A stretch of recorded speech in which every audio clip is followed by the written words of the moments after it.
Refix India के YouTube channel पे आपका फिर से स्वागत है। तो दोस्तों आज की वीडियो में हम बात करेंगे, हमारे पास सेट है सोनी का 55 इंची और इसका पहले मैं आपको मॉडल नंबर बता देता हूँ। इसका मॉडल नंबर है KD55X85J। तो अभी इसके अंदर अगर आप देखेंगे तो यहाँ पे इसका बोर्ड है, मदरबोर्ड ये लगा हुआ है, डबल FFC वाला इसके अंदर है बोर्ड। और यहाँ पे आप ये देख सकते हैं इसका टीकॉन बोर्ड है, यहाँ पे इसकी पावर सप्लाई लगी हुई है। तो दोस्तों इसके अंदर जो पैनल लग के आता है ST कंपनी का पैनल है, यहाँ पे आप ये देख सकते हैं पैनल का नंबर। और इसकी अगर हम प्रॉब्लम देखेंगे तो प्रॉब्लम किस तरीके की हमारे को मिल रही है, प्रॉब्लम एक बार देख लेते हैं। बेसिकली ये जो सेट है अभी हमारे पास आया है महेश भाई के यहाँ से। तो महेश भाई शॉप है आपकी? जी सर। रिपेयरिंग का काम करते हैं? बिल्कुल सर। अच्छा, तो कितने मैकेनिकों के पास से आया ये आपके पास? सर ये 2 मैकेनिकों के पास से आया है मेरे पास, अब आया है मेरे पास ये। अच्छा, तो यही होता है कि ज्यादातर मैकेनिक पैनल का काम नहीं कर पाते हैं, जिसकी वजह से पैनल रिपेयर करने में प्रॉब्लम आती है। तो अभी महेश भाई ने हमारे यहाँ से ट्रेनिंग ली थी, तो इसमें हम आपको सपोर्ट भी देते हैं। ट्रेनिंग के बाद में कुछ इस तरीके की दिक्कत रहती है तो सपोर्ट भी साथ में रहती है। सपोर्ट कैसी मिलती है भाई आपको? सर बहुत बढ़िया बढ़िया सपोर्ट मिलती है। बिल्कुल सर, कोई भी प्रॉब्लम होती है तुरंत आते आपके पास या फोन करके पूछते तो सोल्यूशन हो जाता है। सॉफ्टवेयर हार्डवेयर दोनों तरीके से। बिल्कुल सर। तो अभी आप यहाँ पे प्रॉब्लम इसकी देख सकते हैं, इसके अंदर किस तरीके से स्कैनिंग लाइन भी है और यहाँ पे आपको बार भी नजर आ रहा है पैनल के अंदर। तो चलिए इसको रिपेयर करने की कोशिश करते हैं। पैनल के अंदर सबसे ज्यादा शॉर्टिंग की दिक्कत हमारे को देखने के लिए मिलती है, दोनों साइड से पैनल शॉर्ट हो जाते हैं या फिर एक साइड से शॉर्ट हो जाता है। तो पैनल में इस तरीके की दिक्कतें अक्सर आती रहती है। तो अभी इसको रिपेयर करने की कोशिश करते हैं और देखते हैं किस तरीके से हम इसको रिपेयर कर पाएंगे।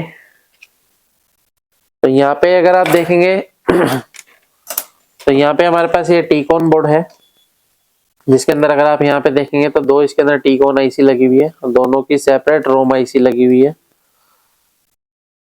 तो इसको हम स्टार्ट करते हैं, मल्टीमीटर को सेट कर लेते हैं DC वोल्ट की रेंज पे। तो अभी अगर हम यहाँ पे देखेंगे तो देखिए 12 वोल्ट की सप्लाई हमारी बिल्कुल परफेक्ट ओके बन रही है इसके अंदर।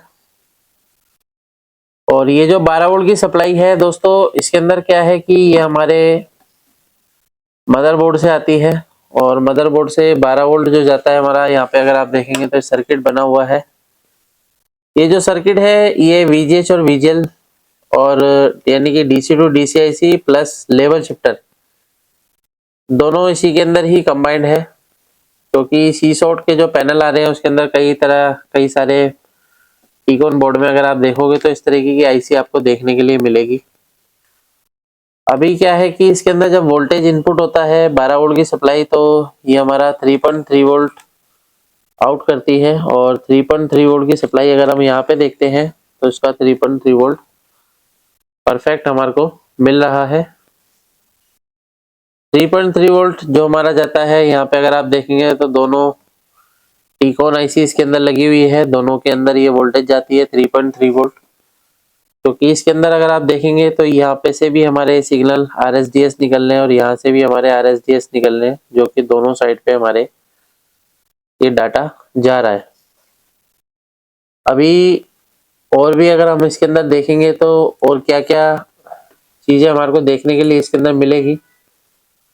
तो यहाँ पे अगर हम देखते हैं तो सबसे पहले VAA जो वोल्टेज होती है हमारी, यानी कि AVDD, जो कि 16 वोल्ट की सप्लाई हमारी बन रही है बिल्कुल परफेक्ट तरीके से, 16 वोल्ट ओके है। यहाँ पे हमारा HAVDD है, यानी कि 16 से आधा वोल्टेज जो रहता है, हाफ AVDD। तो 8 वोल्ट की सप्लाई भी हमारी ओके है।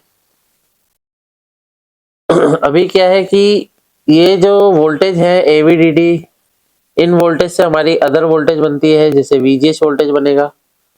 तो यहाँ पे 29 वोल्ट की सप्लाई हमारी परफेक्ट बन रही है, 29 वोल्ट ओके है। और 29 वोल्ट के बाद अगर हमारा VGL वोल्टेज अगर हम देखेंगे तो VGL का भी हम देख लेते हैं, कहीं ना कहीं हमें VGL भी मिलेगा यहीं पे, क्योंकि ये लेवल शिफ्टर है।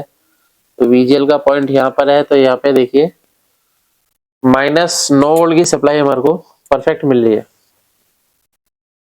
अभी क्या है कि पैनल के अंदर सभी वोल्टेज ओके हैं, और ओके होने के बाद अगर इस तरीके की दिक्कत है तो सबसे पहले हमारे को देखना होगा कि पैनल में राइट साइड शॉर्टिंग है या लेफ्ट साइड शॉर्टिंग है। तो उसके अकॉर्डिंग हमारे को इसके अंदर काम करना पड़ेगा। पैनल की सभी वोल्टेज ओके हैं। तो यहाँ पे देखिए सेट को सबसे पहले मैं ऑफ कर लेता हूँ, और ऑफ करने के बाद सबसे पहले हम एक FFC को रिमूव करते हैं। यहाँ पे FFC को रिमूव करने के बाद एक बार सेट को ऑन करेंगे और देखते हैं हाफ पिक्चर पे हमारे को क्या दिखाता है। यहाँ पे अगर आप देखेंगे तो आधा सोनी इसके अंदर लिख के आ रहा है, लेकिन स्कैनिंग लाइन अभी भी हमारे को इसके अंदर नजर आ रही है। तो देखिए पैनल को जब आप रिपेयर करने बैठते हैं तो थोड़ा सा हमारे को इसके अंदर टाइम जरूर देना होता है, क्योंकि ऐसा नहीं है कोई भी पैनल आपके पास आएगा और 1 मिनट में ओके हो जाएगा। कई बार वीडियो बनाने के लिए फॉल्ट को पहले डायग्नोस करना पड़ता है, क्योंकि कई पैनल होते हैं जो काफी टाइम भी ले जाते हैं। तो मैं सभी टेक्नीशियन को ये कहना चाहता हूँ कि भाई जब भी आप पैनल को रिपेयर करते हैं तो बहुत आराम से तसल्ली से इसको चेक करना होता है। यहाँ पे देखेंगे तो यहाँ पे हमारे को बार नजर आ रहा है, और दूसरी साइड भी अगर हम देखते हैं तो दूसरी साइड की क्या कंडीशन है वो भी देखेंगे। हो सकता है एक साइड हमारी शॉर्टिंग हो और दूसरी साइड हमारा ओके हो। सेट को मैंने ऑफ कर लिया है। अभी इसको पॉइंट को मैं लगा लेता हूँ, और इसको लगाने के बाद इस FFC को हम निकालेंगे। तो FFC निकालने के बाद दोबारा से देखते हैं। देखिए यहाँ पे भी हमारा स्कैनिंग लाइन अभी हमारे को नजर आ रही है, यानी कि अगर आप देख रहे हैं तो दोनों साइड हमारे को स्कैनिंग लाइन जो है नजर आ रही है। तो ये भी हो सकता है कि ये प्रॉब्लम हमारे दोनों साइड शॉर्टिंग की वजह से भी हो सकती है, या फिर है हो भी सकता है कि कहीं ना कहीं हमारा कोई सिग्नल मिसिंग हो, तब भी हमारे को इस तरीके की दिक्कत जो है देखने को मिलती है। तो अभी आप यहाँ पे देखेंगे सेट हमारा ऑन हो गया है, लेकिन स्कैनिंग लाइन नजर आ रही है।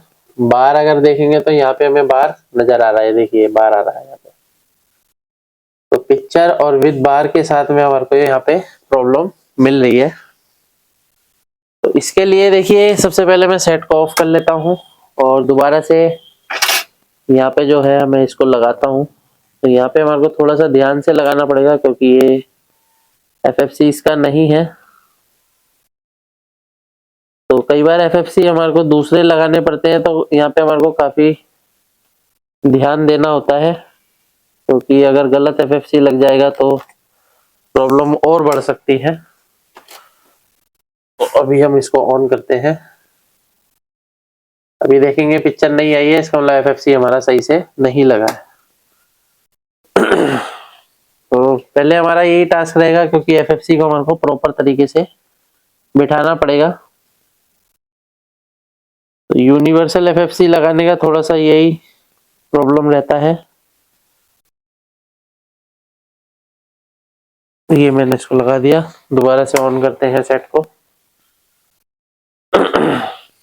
अभी सेट ऑन हो गया है। सोनी देखेंगे लिख के आ गया है, यानी कि वो FFC हमारी प्रॉपर लग गई है। तो देखिए दोस्तों, जब आप ये यूनिवर्सल FFC लगाते हैं तो इसके अंदर क्या है, दोनों तरफ का मार्जिन आपको बराबर रखना होता है, तभी आप इसको प्रॉपर तरीके से लगा सकते हैं। तो चलिए अभी हम पॉइंट पे आते हैं और इसको रिपेयर करने की कोशिश करते हैं। तो सबसे पहले हम इसकी एक बार वोल्टेज मेजर करते हैं, जो कि हमारे CKV की वोल्टेज रहती है, क्योंकि ये जो प्रॉब्लम होती है CKV ट्रैक शॉर्ट होने की वजह से या मिसिंग होने की वजह से इस तरीके की दिक्कत हमारे को देखने को मिलती है। तो यहाँ पे अगर आप देखेंगे तो यहाँ से हमारे CKV की स्टार्टिंग हो रही है। ये हमारे ट्रैक हैं, यहाँ पे आप यहाँ पे देख सकते हैं।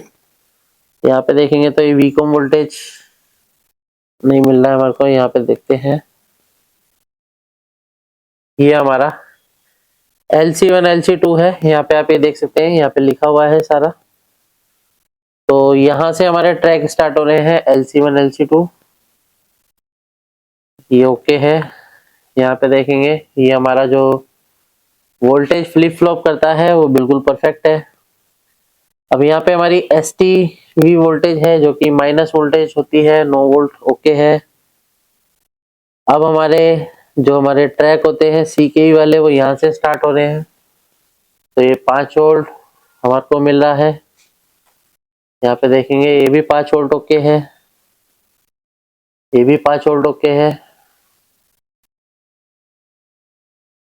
यहाँ पे भी 5 वोल्ट ओके है।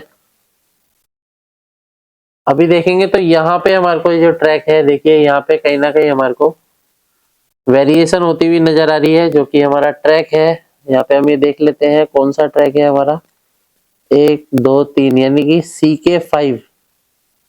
CK5 वाला जो ट्रैक है हमारा, वो कहीं ना कहीं वेरिएशन करता नजर आ रहा है, जो कि यहाँ पे 5 वोल्ट होना चाहिए।